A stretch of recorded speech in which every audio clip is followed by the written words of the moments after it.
Olá, queridos amigos. É um prazer enorme, prazer sempre muito grande a gente estar aqui diante dessa tela, né? Diante dessa câmera, para que nós possamos então continuar o nosso estudo do livro A Caminho da Luz, ditado por Emmanuel, psicografado por Chico Xavier, em 1936. Esse estudo está sendo muito interessante, nós estamos aprendendo muito. E hoje nós vamos iniciar o 15º capítulo, a evolução do cristianismo. Recordando um pouquinho, no 14º capítulo, a gente viu o início da era cristã, né?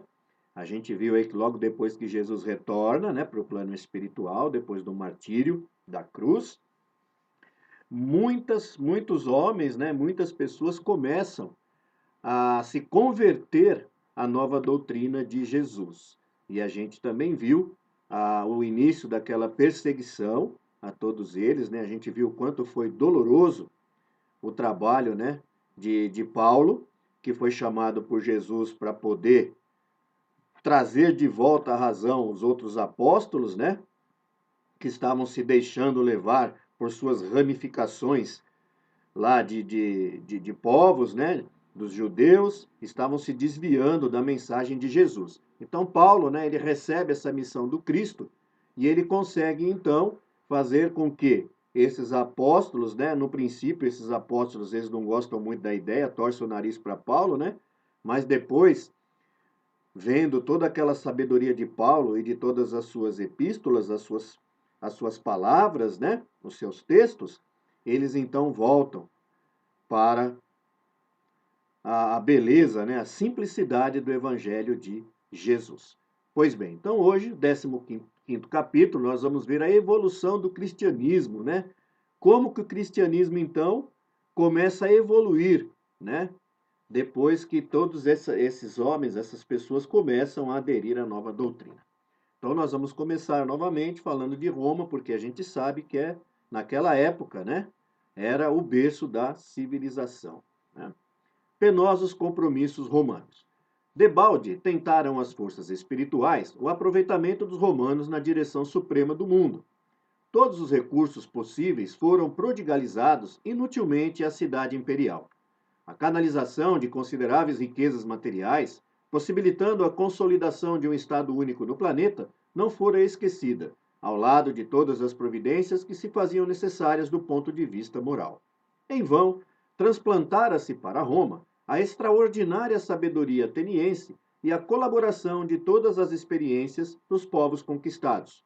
Os espíritos encarnados não conseguiram a eliminação dos laços odiosos da vaidade e da ambição, sentindo-se traídos em suas energias mais profundas, contraindo débitos penosos perante os tribunais da justiça divina.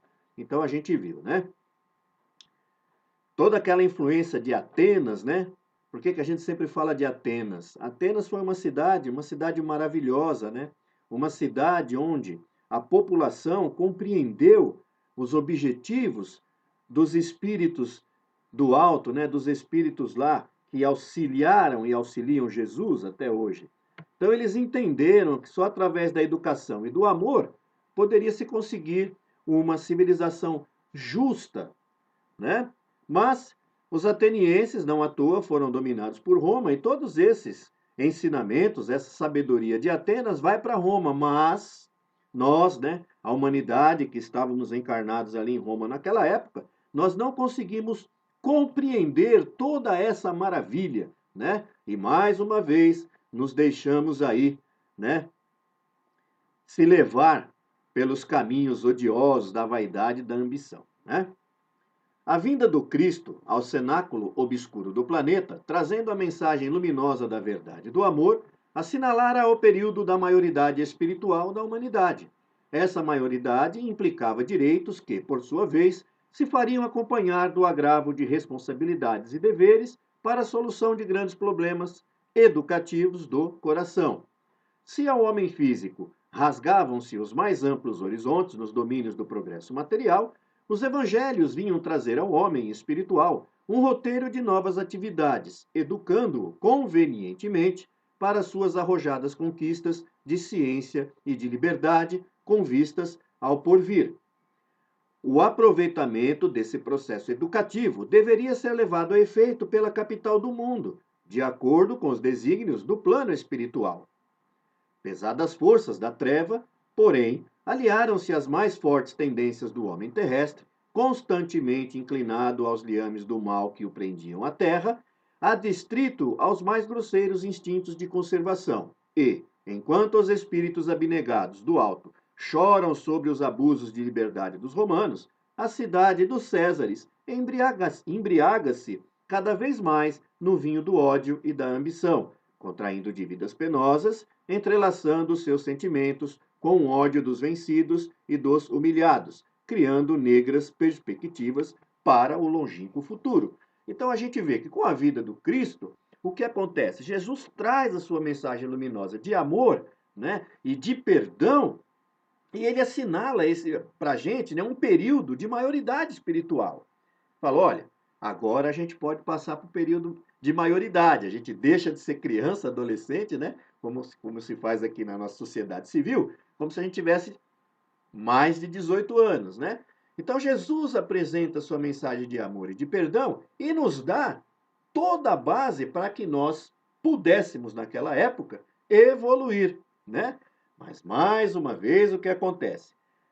Muitos, milhões de espíritos que já estavam preparados para compreender essa missão de Jesus, eles vão trabalhar o seu lado espiritual e vão se melhorar, eles vão ascender a espiritualidade com mais luz. Porém, muitos outros milhões não, se deixam levar mais uma vez pelo orgulho, pela ambição dos bens materiais.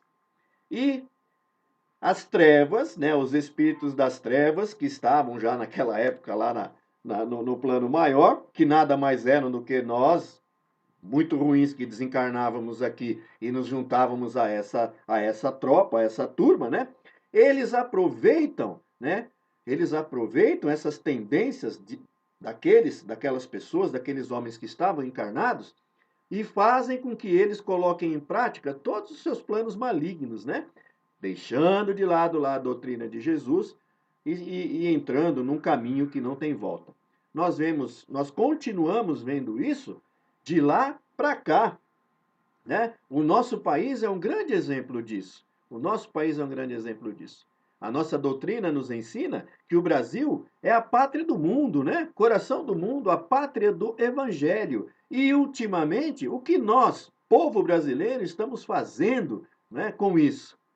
Nós estamos trabalhando, né, para o Cristo dentro das normas e das diretrizes de Jesus, ou nós estamos nos deixando levar pela influência das trevas, né? Ora, é só a gente parar um pouquinho para pensar o que está acontecendo na nossa sociedade, não é? Misturando aí a igreja com a política, né? E quando eu cito aqui igreja, todas as ramificações de igreja, seja ela católica, seja ela evangélica, seja ela espírita, seja ela de qualquer ramificação, né? Quando começa a se misturar isso, começa a ficar um caminho perigoso, né? A gente vai ver que começa a ficar um caminho perigoso. O que o Cristo prega? O Cristo prega o amor incondicional. Amar a Deus sobre todas as coisas e ao próximo como a ti mesmo. Não importando o que o próximo fez. Não importa se o próximo é um bandido, ele é um ladrão, ele é um estuprador. Não importa. Ele é o nosso próximo e nós devemos amá-lo. No Evangelho, nós aprendemos que se nós amamos só as pessoas que nos amam, que mérito temos nisso? Nenhum. Nenhum. Olha o que o Cristo nos ensinou. Ama o teu inimigo. Reconcilia-te com seu pai e tua mãe, com teus irmãos.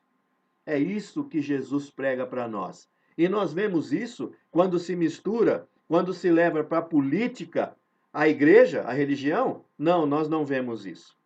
Nós vemos pessoas que se intitulam cristãos, que se intitulam mensageiros de Deus, que conversam com Deus, pregando a morte, fazendo sinal de arma.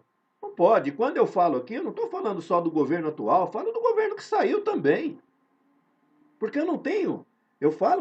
O que é para a gente falar, nós falamos.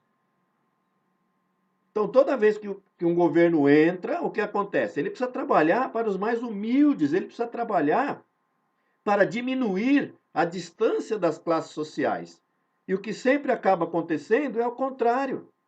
Alguns governos conseguem um pouco mais, outros não conseguem nada. E nós estamos vivendo hoje no nosso país um período de trevas.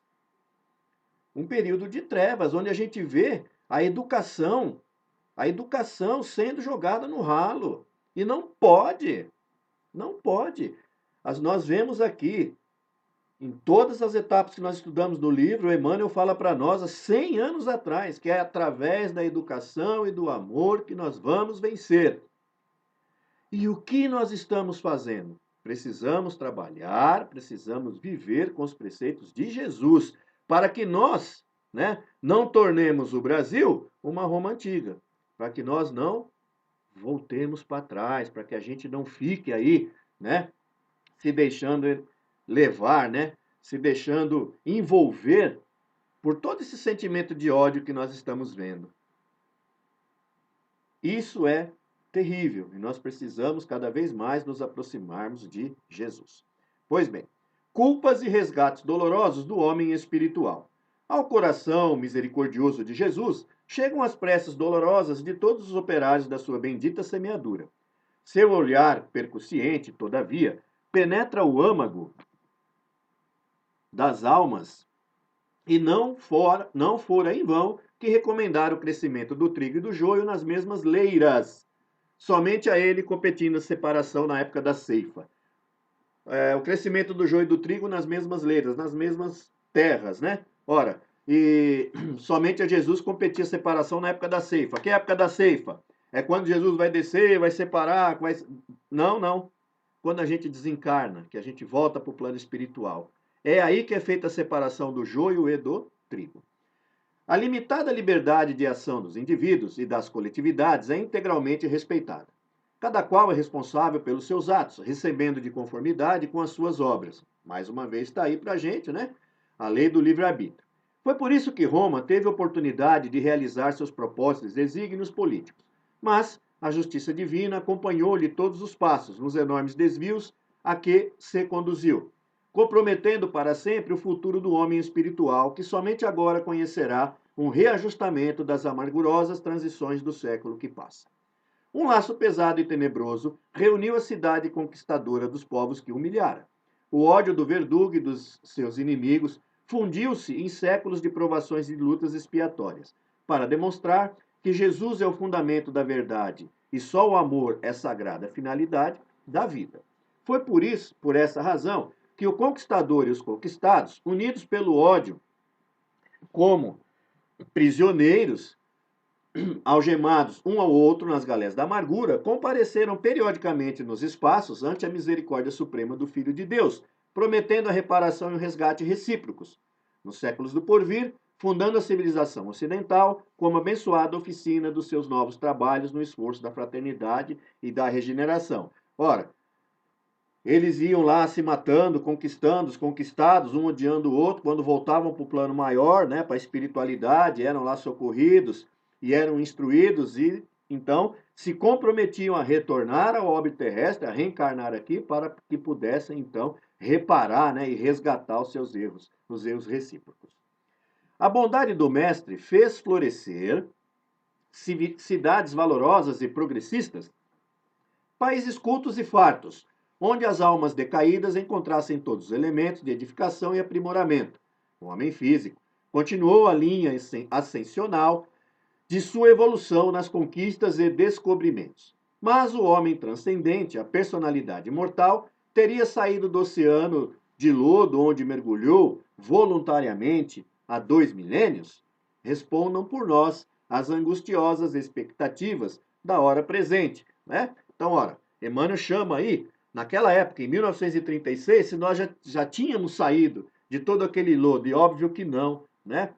Em 1936, acabávamos de ter saído da Primeira Grande Guerra Mundial e estávamos já adentrando a Segunda Grande Guerra Mundial, que ceifou milhões e milhões de vidas. Então, nós estávamos muito longe? Não. Os mártires. Antes do movimento de propagação das ideias cristãs no seio da sociedade romana, já os prepostos de Jesus se preparavam para auxiliar os missionários da nova fé, conhecendo a reação dos patrícios em face dos postulados de fraternidade da nova doutrina.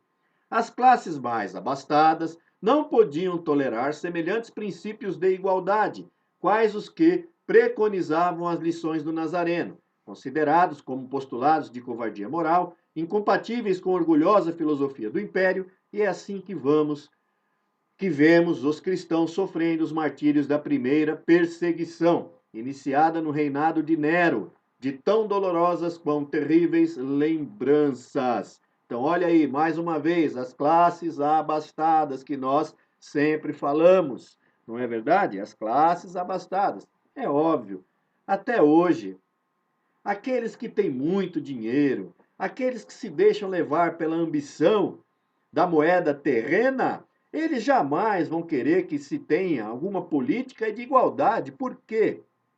Porque eles não se contentam com o tanto que eles têm, eles querem ter mais. Nós vimos recentemente, com essa pandemia do coronavírus, nós vimos isso ficar muito, mas muito claro. Muito claro. Em alguns países, apenas alguns países, muito poucos países, foram feitas corretamente a quarentena para poder, né, proteger quem? Os mais humildes, aquelas pessoas que têm menos recursos. Porque aquelas que têm recursos, eles estão sempre numa melhor condição, dentro das suas luxuosas casas, não é verdade? Com seus planos de saúde maravilhosos, com acesso a todo e qualquer tipo de tratamento hospitalar, não é verdade? Que numa pandemia como essa, com uma transmissão através do ar, é muito mais fácil para eles se protegerem do que para aquelas pessoas que são humildes e que precisam sair para a batalha aí, não é? Então a gente viu mais uma vez a classe abastada brigando, esperneando. Por quê? Porque iriam ficar pobres do dia para a noite? Não. Porque iria parar de entrar dos seus lucros assombrosos, né? E nós vimos o que aconteceu aqui no nosso país. No nosso país. Onde a autoridade máxima teria que dar o exemplo, mas o que ele fez? Não usava máscara, era contra a quarentena, falava que o povo tinha que sair para trabalhar. Por quê? Porque ele pensa desse jeito. E porque se deixa influenciar por essa classe abastada. Então a gente vê, já lá naquela época, olha lá, claro. Aí vem a mensagem do Cristo de igualdade, os poderosos iriam querer, mas claro que não. Claro que não. E nós vamos ver mais para frente a consequência, que a gente vê milhões aí de falsos pastores hoje em dia, muitos pastores contra o resguardo, contra a quarentena, porque fecharam suas igrejas e deixou de entrar o dízimo, meus amigos. O dízimo. Eles não estavam nem aí se as pessoas iam contrair, né? Se contagiar com o coronavírus dentro das suas igrejas. O que eles queriam era o dízimo. Tanto que nos programas de televisão, né? Eles ficavam desesperados porque precisavam do dízimo. As igrejas iriam fechar? Né? Claro. Eles iam ter que tirar do próprio bolso que já amealharam para poder pagar o aluguel e as outras coisas. Não é verdade? Aí a gente vê o quê? Não se preocupa com o próximo, se preocupa com o lucro, é o que a gente vê aqui. Né? Então é o que a gente está vendo aqui. Se deixa de preocupar com o próximo, né? Com aquelas milhares de pessoas que moram nas ruas. A gente viu, por acaso, alguém fazer, nós vimos hospitais de campanha, mas nós vimos alguém fazer tendas, alguma coisa para que esses moradores de rua pudessem ter aonde ficar na quarentena? Não, nós vemos milhares de moradores de rua continuando na rua. Como nós vemos hoje, nessa semana, que nós estamos tendo temperatura de 11, 12 graus, 9 graus, dentro das nossas casas. Imagina quem está na rua, quem está embaixo da ponte. Não é verdade? E a gente vê algum governador, a gente vê algum prefeito, a gente vê o presidente ou qualquer outra autoridade preocupado com isso e fazendo isso? Não. Nós vemos milhares e milhares de soldados dentro dos quartéis não fazendo nada. Não fazendo nada, como sempre. Como sempre. Poderiam estar fazendo tendas, socorrendo as pessoas no meio da rua, mas não estão. Não estão. Nós voltamos novamente a dedicar mais dinheiro para o Ministério da Defesa do que para a educação e a saúde, minha gente. Ministério da Defesa, nós estamos em guerra com quem, pelo amor de Deus? Está vendo a discrepância? Assim como eles têm a sua responsabilidade, nós, cidadãos, também temos, nós cristãos também temos, de retirar aquela nossa blusa do armário, de doar para um irmão necessitado, de tirarmos lá um pouco da nossa compra do mês e doarmos para quem tem fome. Nós também temos a nossa responsabilidade, não podemos ficar só cobrando das autoridades, nós temos a nossa. Nenhum instrumento de suplício foi esquecido na experimentação da fé e da constância daquelas almas resignadas e heróicas. O açoite, a cruz, o cavalete, as unhas de ferro, o fogo, os leões do circo, tudo foi lembrado para a maior eficiência da perseguição aos seguidores do carpinteiro de Nazaré. Pedro e Paulo entregam a vida na palma dos martírios santificadores e de Nero a Diocleciano uma nuvem pesada de sangue e de lágrimas. Envolve a alma cristã, cheia de confiança na providência divina. O próprio Marco Aurélio, cuja elevada estatura espiritual recebera do alto a missão de paralisar semelhantes desatinos, não conseguiu deter a corrente de forças trevosas, mas o sangue dos cristãos era a seiva da vida lançada às divinas sementes do Cordeiro, e os seus sacrifícios foram bem os reflexos da amorosa vibração do ensinamento do Cristo, atravessando os séculos da Terra para ser compreendido e praticado nos milênios do porvir. Então, olha aí, a gente vê o quanto aqueles cristãos daquela época sofreram, né?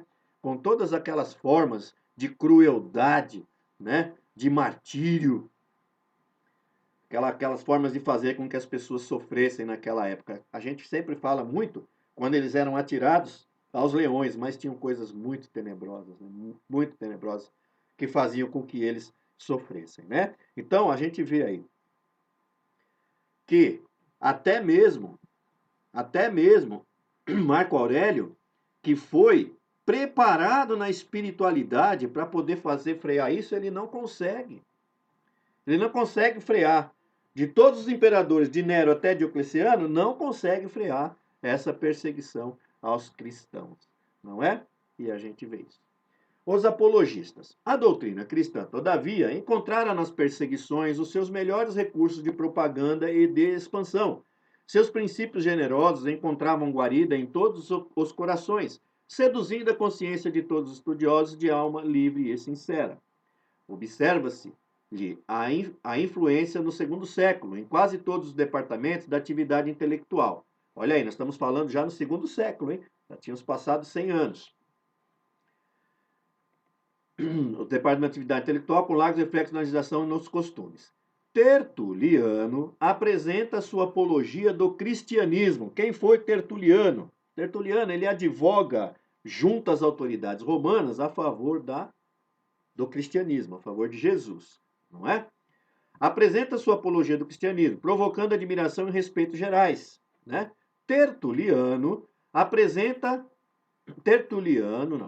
Clemente de Alexandria e Orígenes surgem com a sua palavra autorizada, defendendo a filosofia cristã. Então vamos lá. Clemente e Orígenes, eles estão na Grécia, né? Eles são teólogos lá na Grécia e vão defender o cristianismo lá, Jesus na Grécia, né?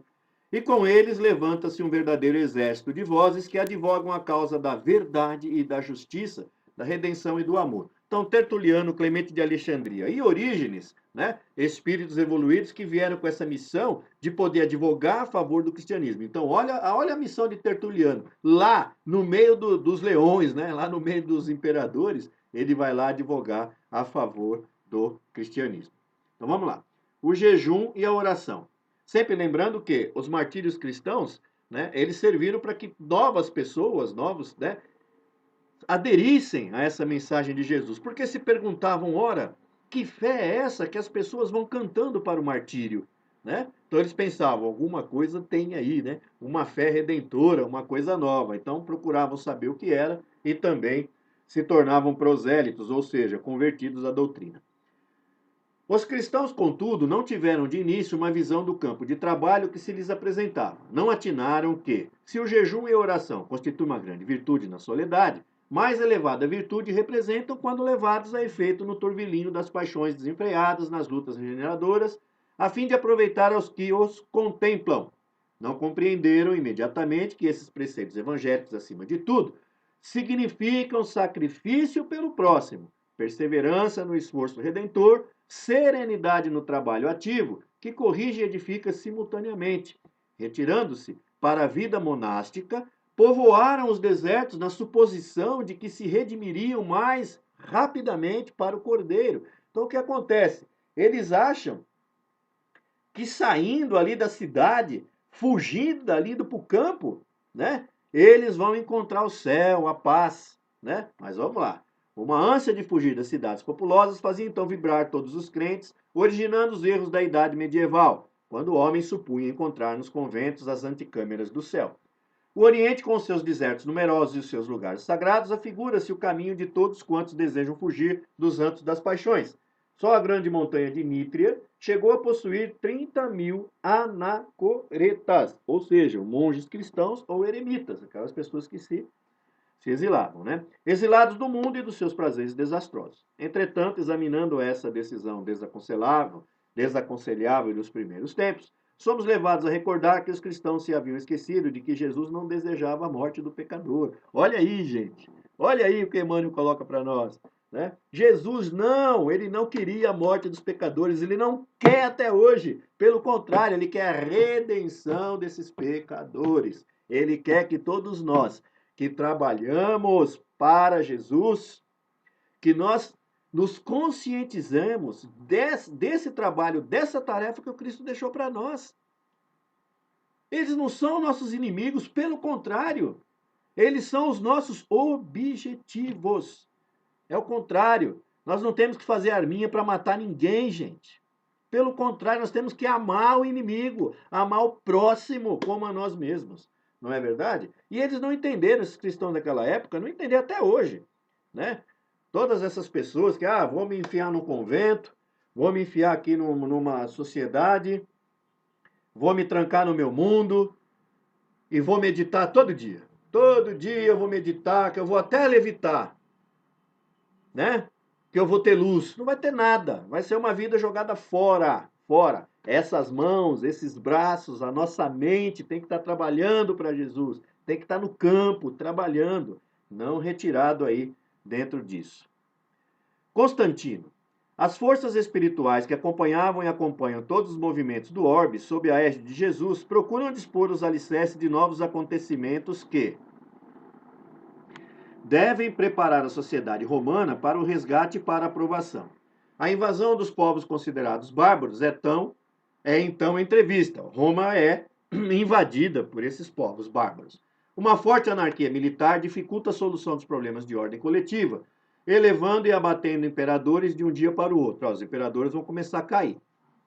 Sentindo a aproximação de grandes sucessos e antevendo a impossibilidade de manter a unidade imperial, Diocleciano organiza a tetrarquia, o governo de 4 soberanos, com 4 grandes capitais. Então eles viram que não ia dar mais para ficar tomando conta do império tão grande, então eles dividem o império em 4 e vão tentar se segurar por ali. Retirando-se para Salona, exausto da tarefa governativa, ocorre a rebelião militar que aclama Augusto a Constantino, filho de Constâncio Cloro, contrariando as disposições dos 2 Césares, sucessores de Diocleciano e Maximiano. A luta se estabelece e Constantino vence Maxêncio às portas de Roma, penetrando a cidade vitorioso para ser recebido em triunfo junto dele, Junto dele, o cristianismo ascende a tarefa do Estado com o Edito de Milão. Né? Então tem uma transformação, né? Tem uma transformação aí. Olha o cristianismo ascendendo a tarefa do Estado de Roma. Né? Então vamos lá. O papado. Desde a 10ª perseguição que o cristianismo era considerado em Roma, como doutrina morta, mas os prepostos do mestre não descansavam com o nobre fim de fazer valer os seus generosos princípios. A fatalidade histórica reclamava sua colaboração nos gabinetes da política do mundo e ainda uma vez. A indigência dos homens não compreendeu a dádiva do plano espiritual, porque logo depois da vitória, os bispos romanos solicitavam prerrogativas injustas sobre os seus humildes companheiros de episcopado. Então, olha aí, os bispos daquela época veem uma oportunidade, né? De quê? De levarem vantagem. E se deixam levar por quem? Pela ambição e pelo orgulho, né? Então, olha aí.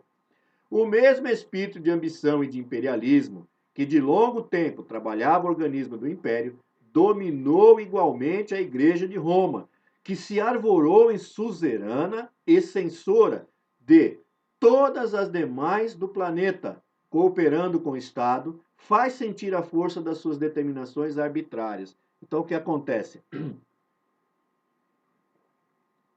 Eles vão impor, né, uma censura a todas as igrejas do mundo. Todo mundo tem que rezar a cartilha deles.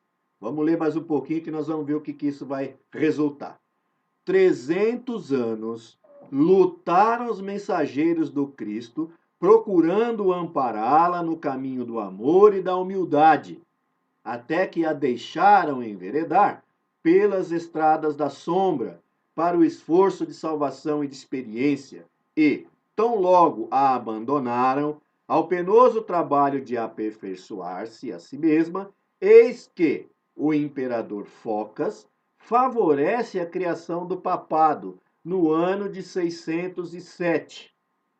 A decisão imperial faculta aos bispos de Roma prerrogativas e direitos até então jamais justificados.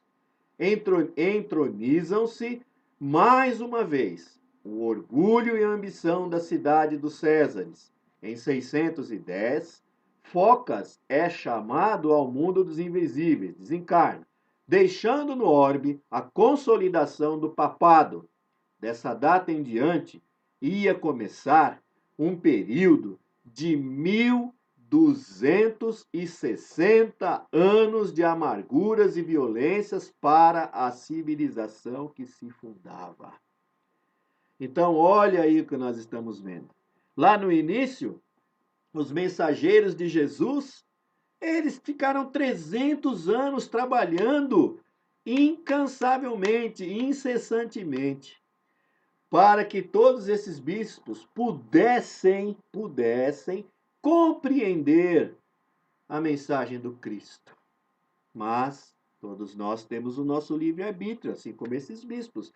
E eles não ouviram esses aconselhamentos das suas mentes, não é?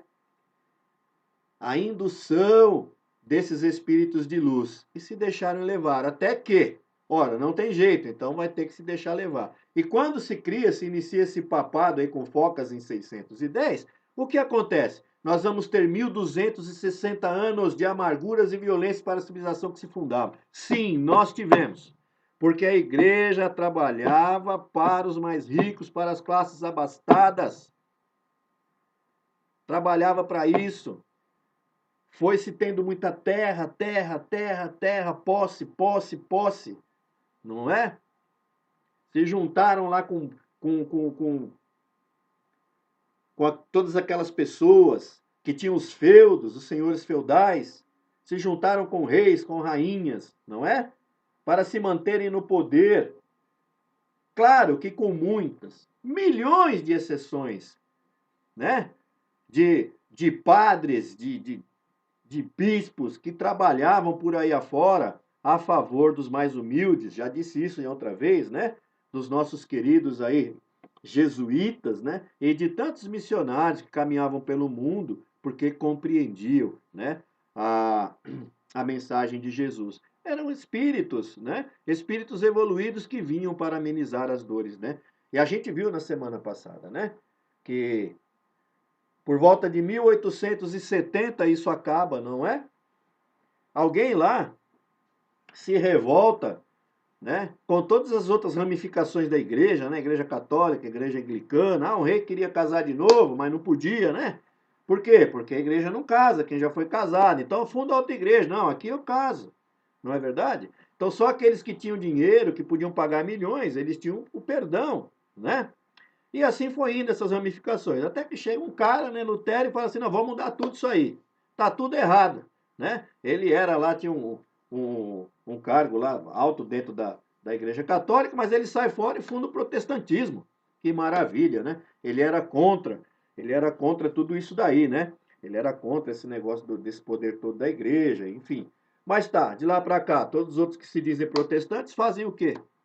Hoje em dia, né, a maioria dessas ramificações que nós vimos aí de igreja protestante e tal, o que a gente vê, né? Ora, estão se deixando levar também pela ambição, né? Pela ambição e pelo orgulho. E assim também, dentro da doutrina espírita, existem muitos aí dirigentes espíritas e muitos espíritas que também estão se deixando levar por isso, né? E nós não podemos. Por que nós não podemos? A nossa responsabilidade é maior, né? Nós temos acesso à terceira revelação, nós estudamos, nós acreditamos, né? Então nós sabemos ler. Então para nós, né? Para nós aí o peso da culpa ela é muito maior. Então a gente precisa tomar muito cuidado, muito, mas muito cuidado mesmo, né? Quando a gente para tomar cuidado, para nos policiar, para que nós não nos distanciemos de Jesus. Não nos distanciemos de Jesus, né? A grande missão da doutrina espírita, das casas espíritas, é o auxílio ao próximo. É enxergar no próximo o amor, a caridade. Seja esse próximo ladrão, estuprador, seja esse próximo que votou em quem a gente não votou, que não torça para o time que a gente torce, né? Que pisou no nosso calo, que falou mal da gente, que fez qualquer outra coisa, que pegou dinheiro emprestado e não pagou. Não importa, é o próximo que a gente tem que amar, né? Vamos relembrar um pouquinho lá o Evangelho de Jesus? Se eu amar só os que me amam, que mérito eu tenho? Nenhum mérito. Nenhum mérito. Então, veja bem. Depois de 1870, a igreja veio aí, né? A igreja veio e vem, né? Admiro muito o Papa Francisco que está aí, né? Admiro muito esse Papa, muito, muito mesmo. Por quê? Porque ele é humilde, né? Primeiro Papa que dispensa tudo, vem com a sua malinha quando viaja por aí, não é verdade? Prega a humildade. Olha que maravilha, né? E ele é argentino e a gente é brasileiro, né? E a gente adora ele. Por quê? Né? Porque a gente não enxerga essa bobagem de argentino, brasileiro, chileno com argentino, chileno com uruguai, nada disso. Não é verdade? Italiano com espanhol, nada disso, gente. Né? Porque a gente vê o que ele está fazendo. Né? O nosso querido Chico Xavier, uma unanimidade até dentro desses fundamentalistas religiosos, né, que pregam que a doutrina espírita é a doutrina do capeta. Até dentro deles respeitam o Chico. Por quê? Porque quando a gente lembra do Chico, quando a gente fecha os nossos olhos, o que a gente lembra da feição do Chico? Amor, caridade, paz, humildade. Não é? Então é assim, a gente precisa trabalhar como Chico, como Papa Francisco, como Irmã Dulce, como Teresa de Calcutá, como Divaldo Pereira Franco e tantos outros. Como o Padre Lancelotti, Júlio Lancelotti, que está aí trabalhando, batalhando, brigando pelas pessoas de rua, que moram na rua, né? Pelos negros, pelos transexuais, né? Pelos drogados. Então a gente precisa trabalhar junto com eles para que o nosso semblante também seja o mesmo. E nosso semblante só vai se tornar cada vez mais tranquilo quanto mais nós nos aproximarmos de Jesus. Então devemos esquecer as ramificações políticas, esportivas, religiosas. Temos que esquecer tudo isto, porque foi isto que o Cristo veio pregar para nós, né? Então nós estamos estudando o início da era cristã, o início do cristianismo, e nós estamos vendo que hoje, não é? Hoje o que está acontecendo? Esse estudo faz com que nós não cometamos os mesmos erros que cometemos lá atrás. Porque, como espíritas, acreditando na reencarnação, é muito provável que nós estávamos lá naquela época. Que nós estávamos lá naquela época. Não como os cristãos que iam para o martírio. Porque se assim o fosse, nós já não estávamos mais aqui, nesta condição de aprendizes ainda. Não é? Nós já teríamos entendido, compreendido a missão de Jesus. Mas nós estávamos naquela época como os opressores, não é? Por isso que estamos ainda no mundo de provas e expiações. Pois bem, meus queridos, na semana que vem nós vamos estudar o 16º capítulo, que vai ser a igreja e a invasão dos bárbaros, né? Então nós vamos nesse ritmo agora, já estudando aí, né, o cristianismo, e a gente vai ver o porquê que aconteceu esses 1260 anos de trevas, não é verdade? Sempre lembrando que nós não estamos aqui atacando nenhuma religião, seja ela católica, protestante, umbandista, budista. Não estamos atacando ninguém. Nós estamos estudando o livro A Caminho da Luz.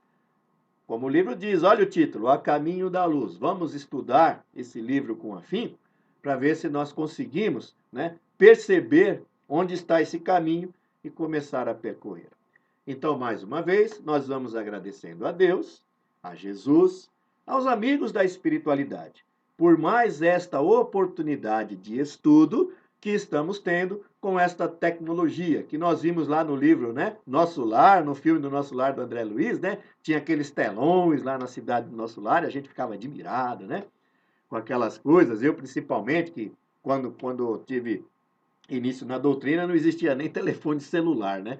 Então, a gente vê o quanto a gente evoluiu, né? Como é que a gente sabia que a gente ia estar em frente de um computador, de uma câmera, né? E a gente poderia estar falando para as pessoas, às vezes até para milhões de pessoas. Vai estar aí na rede, né?